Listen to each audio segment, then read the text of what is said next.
طبعا اليومين دول كلنا سامعين عن حمى كلاعيه منتشره في الاغنام والماعز والابقار والجاموس. فطبعا هنقول لكم النهارده هنعمل ايه 1 2 3 بالنسبه ان احنا ناخد حذرنا ونعمل بالاسباب.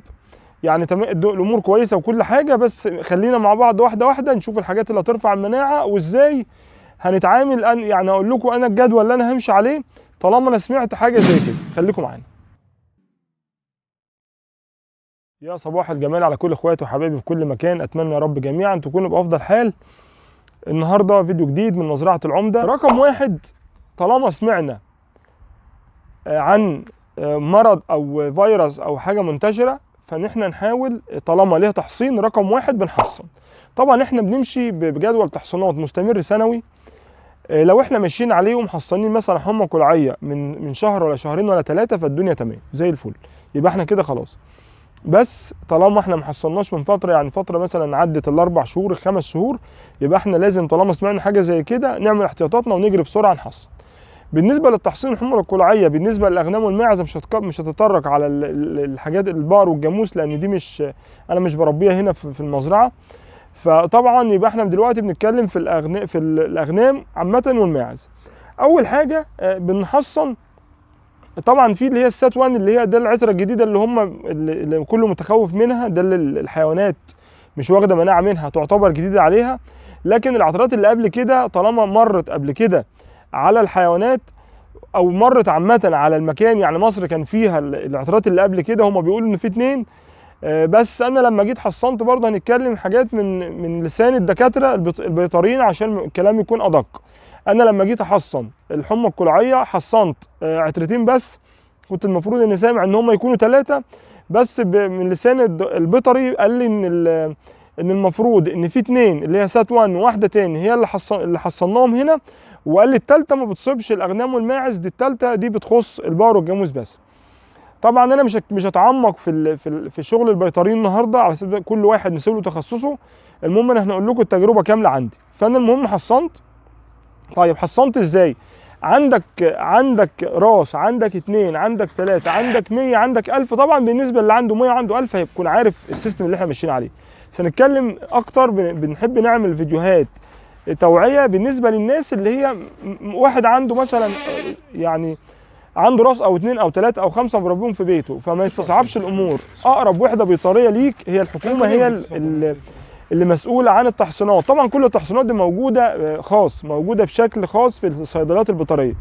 بس انا بتكلم على ان حضرتك عندك دلوقتي راس 2 3 5 عايز تحصن، مش لازم تجيب عبوات. انت بتروح للوحده البيطريه بتقول له انا عندي كذا كذا وانا عايز احصن، بيجي لك لحد البيت عندك. ده ما كانش الاهتمام لازم نشهد بيه من الحكومه او من الطب البيطري ان هم مهتمين زياده لدرجه ان في حملات توعيه بتطلع بعربيات بتنوه عن التحصينات دي.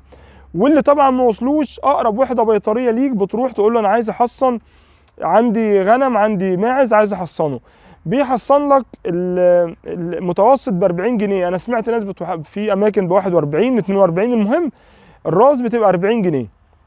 فطبعا ده هيشيل من علينا عبء ان احنا نجيب عبوات لو كان عندك الاعداد صغيره. في نفس اليوم اللي بتقول له عليه هم مهتمين جدا، وكل اللي هم طالبينه منك انك تقول لهم انا عندي غنم او عندي ماعز او ايا كان او بقره او جاموس، هم في نفس اليوم هتلاقيهم اهتموا وحصنوا لك القطيع عندك. طبعا التحصين بتاع المره دي بتاعت العتره الجديده دي وبتحصن معاها زي ما انا قلت، بتحصن معاها عتره تاني. هنا انا حصنت الاثنين مش 3، فمع ان اماكن قالوا لي ان في 3 عترات هنا. المهم قالوا لي ان هو 2 بس. وهنكرر الجرعه التنشيطيه بعد 21 يوم، بعد 21 يوم نفس التحصين. ده كده بالنسبه للتحصين. طبعا الناس هتسال طب احنا لو حصلنا هل الموضوع كده بالنسبه لنا امن 100%؟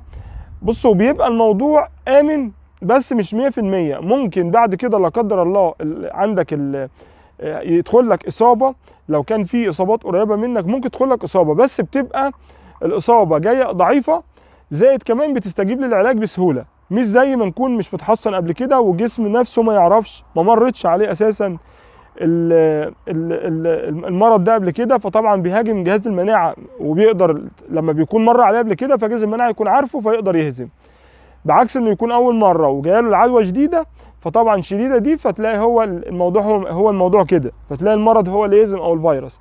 هي الموضوع ما يعني عشان نفهمه ببساطه، هما اتنين: جهاز مناعه ومرض خارجي او فيروس او ايا كان بكتيريا متعرف عليه قبل كده، يبقى هو اللي هيكسب. عشان كده التحصين بتبقى حاجه مضاعفه، ان عشان الجهاز المناعي يتعرف عليها.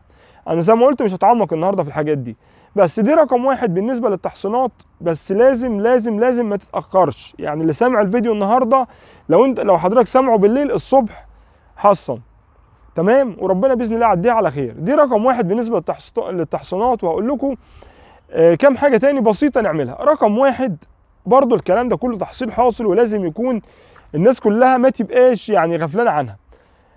انا طبعا مش هتكلم في ادويه وفيتامينات، طبعا هقول الحاجات دي، بس في حاجه مهمه قوي، حاجات بديهيه. رقم واحد الشبع، الاكل، التغذيه عامه. هنيجي نقول هو في حد ما بياكلش؟ في ناس ما بتشبعش حيواناتها. في ناس عشان هي عارفه ان الحيوان ده مهما ادينا له في اكل هياكل.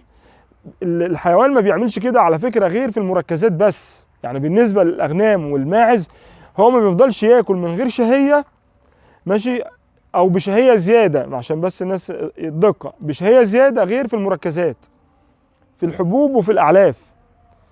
لكن بالنسبه ان احنا مثلا هنكمل ماده مالئه، هنكمل اعراش، هنكمل برسيم، كل الكلام ده لازم نديله النسبه بتاعته اللي تشبعه.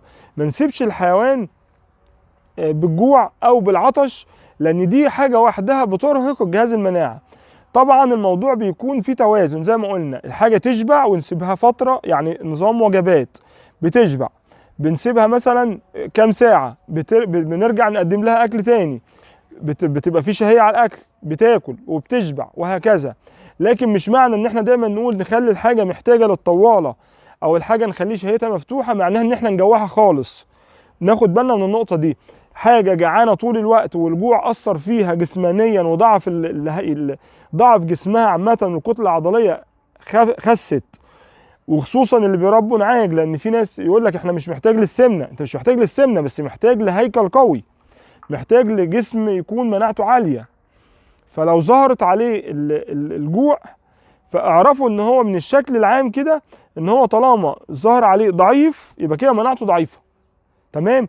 يبقى رقم واحد نهتم بالاكل وبالتغذيه عموما، المركزات، زائد كمان اذا كانت اعلاف خضراء، زائد اذا كانت اعراش، اذا كانت تبن، ماده مالئه، ايا كانت الماده المالئه هتعملوها ايه، بس المهم. والبرسيم، وخصوصا ان احنا اليومين دول موسم، يعني موسم خضار عامه، اللي عنده راعي هنلاقي اخضر، اللي بيزرع هيلاقي البرسيم. فان احنا دلوقتي موسم خضار، فالحاجه ممكن تشبع بسهوله. ودي حاجه مبشره كويسه ان اليومين دول، ان لما مرض يجي في وقت ما يكونش فيه جفاف، لان كل ما يكون فيه جفاف في الجو وجفاف في الزراعه والكلام ده، بتكون مناعه الحاجه اقل، لان تغذيتها بتبقى اقل. فدي حاجه كويسه ان في تغذيه موجوده اليومين دول باذن الله بشكل كويس. طيب بالنسبه للاكل، رقم اتنين طبعا الاملاح، اللي هي الاقراص والاملاح والمعادن والكالسيوم والكلام ده كله، نهتم بيه. كل ده موجود اقراص، نهتم بيه، ده رقم اتنين. تالت حاجه، لو في فيتامينات احنا بنتعامل بيها، فيتامينات المالتي، الف د 3 مثلا، ه سيلينيوم، كالسيوم، حاجه مثلا معادن، حاجات مثلا املاح، الحاجات دي كلها اذا كانت فيتامينات مالتي نهتم بيها اليومين دول، يوم او اتنين في كل اسبوع او ثلاثه على حسب، ماشي. في حاجات في الميه، في حاجات الكترولايت بتبقى في الميه، نهتم اليومين دول بالحاجات اللي زي دي. برضو الخميره في الميه مثلا موجوده، زائد الخميره اللي هي في البريمكسات. الحاجات دي كلها نهتم بيها ونركز فيها، زي ما كناش مهتمين في الايام اللي فاتت، نهتم الايام دي بالحاجات دي. لان طبعا اليومين دول احنا بنركز على المناعه، احنا بنعمل اللي علينا وبناخد بالاسباب، وفي الاخر بقى ربنا هو اللي بيسترها، وكل واحد بيتعب ربنا بيعوضه خير. فاحنا بنعمل اللي علينا، والامور تمام ومستقره والحمد لله، مفيش حاجه تخوف، بس محدش يتكاسل. وبرده من اهم الحاجات اللي مش عايز انساها الشمس، التهويه والشمس. لو كان حضرتك بتربي في مكان مغلق، المكان ده مش مفتوح، ما فيهوش جزء مفتوح اللي الحيوان بيتعرض للشمس، يبقى حضرتك تحاول تعرض الحيوانات لو كل يوم، لو في الوقت المبكر ساعة تحت الشمس، ولو في وقت الجو سخن شوية نص ساعة ما تزيدش. يعني لو انت حضرتك بتقدر تعرض اللي تعرض حيواناتك للشمس في وقت مثلا في الظهر ولا حاجه، يبقى الموضوع ما يزيدش عن نص ساعه. لو في الصبح او الجو الشمس كويسه وحضرتك مستحملها وواقف فيها كويس، ممكن تبقى من ساعه لساعه ونص، ساعتين لو بدري مبكر. لو ما بتعرضش، لو ما فيش خالص، لو مش قادر، وقت نص ساعه في الشمس. الشمس طبعا مهمه جدا جدا جدا للمناعه، وبتموت الميكروبات والحشرات اللي في الجسم. بصوا الشمس لا غنى عنها، وخصوصا في الفتره اللي احنا بنتكلم عنها دي. طبعا الحيوانات اللي بترعى مش محتاجين ان احنا نتكلم فيها، بس انا بتكلم عن الناس اللي بتربي في اماكن مغلقه. كده انا وصلت لنهايه فيديو النهارده. زي ما قلت لكم، وجب التنبيه للامانه ومحدش يتكاسل.